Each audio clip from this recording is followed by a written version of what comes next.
am back at Visual Fringe again. This time I'm meeting a different artist than I've met so far, because I've met photographers and painters, but today you guys get to meet a sculptor. This is Pringle, and he has some of his lovely little sculptures here, and I'll show you some of the other stuff he has for sale. So how long have you been doing art? All my life. Yeah. And where are you from? My dad was in the Air Force, so we moved around until he retired, and then we settled here. So. Okay. And what do you sculpt stuff out of? I work with clay, ceramics. Okay. So it's all been fired in a gas kiln at over 2,400 degrees, which is hotter than the lava in a volcano. Oh my goodness. It's been through a dramatic heating process. And I've noticed a bit of a dragon, chimera maybe, unicorn, like a fantastical theme. Is that what you like? Well, I teach children, and these smaller pieces here are all projects from children's classes that have themes that appeal to children. So, and then my other work is, I teach adult classes based on ancient cultures, so some of my pieces are based on pre-Columbian cultures from Peru or the Pacific Northwest or China or Japan or That's really neat. Italy. And where do you teach class? Crealdi School of Art in Winter Park. Oh, that's neat. Thank you very much. Oh, sure. It was a pleasure to talk to you. So this is Kym Moreland-Garnett. You can see some of her lovely art here. You can also see the lovely art on top of her head. Kym, where are you from? I'm from Winter Park. Winter Park? Okay, so you're local? I'm local. Have you been here your whole life, or are you a transplant? I have been here most of my life. Oh, cool. Out and about other times. And how long have you been doing art? I have been doing art since I was a kid. Okay. And clearly you build headdresses, but I make fascinators. These are linoleum prints on collages, and these are monoprints that I make using an etching press. Okay, wait, what's a linoleum print mean? Linoleum print is like a carved stamp. Oh, so you like made a stamp. Oh, does that mean like if I looked So at those these? are all the same image, but the background is different. These are on canvas panels. Oh, neat. Okay, and then you collage other stuff on top. Yes. Well, I do the collaging first, and then I stamp on top. And then these ones?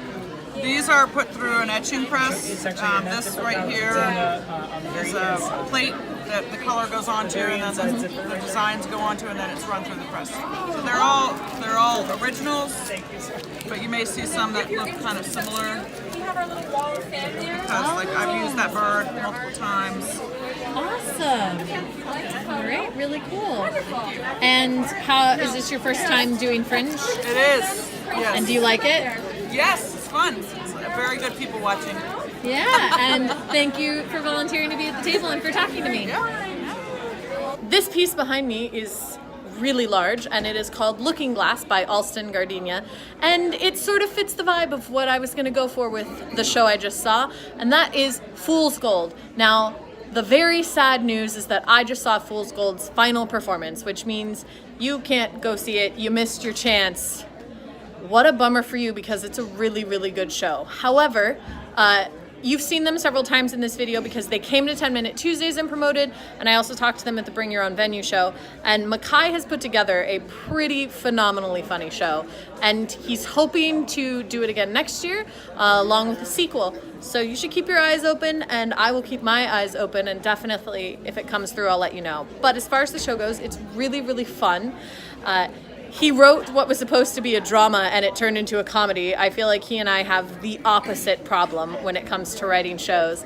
And it's the story of a guy who is sort of having a crisis about his job and his desire to be an artist. And it speaks to Makai's own experience and just overall was really, really, really wonderful.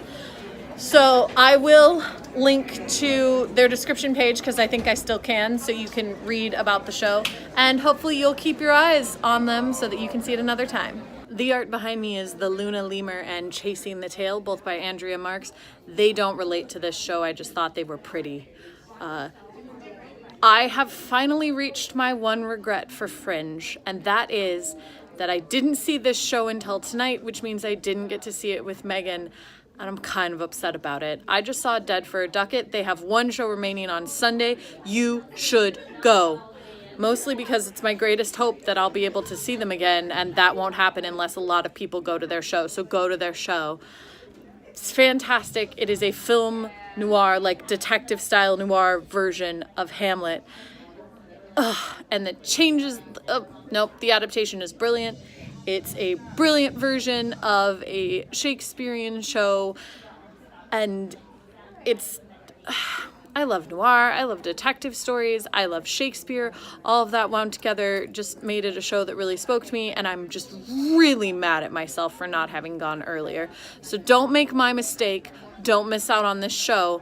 Go and see them first thing in the morning on Sunday. You have no excuse, okay? Just get up, come to Fringe, and see Dead for a Ducat. There's a link down there, and in fact, it's the only show link down there because Fool's Gold doesn't have any more showings, but Dead for a Ducat does, and you should go see it. That's it for me tonight. I've got a couple artists and a couple shows, and I'll see you tomorrow.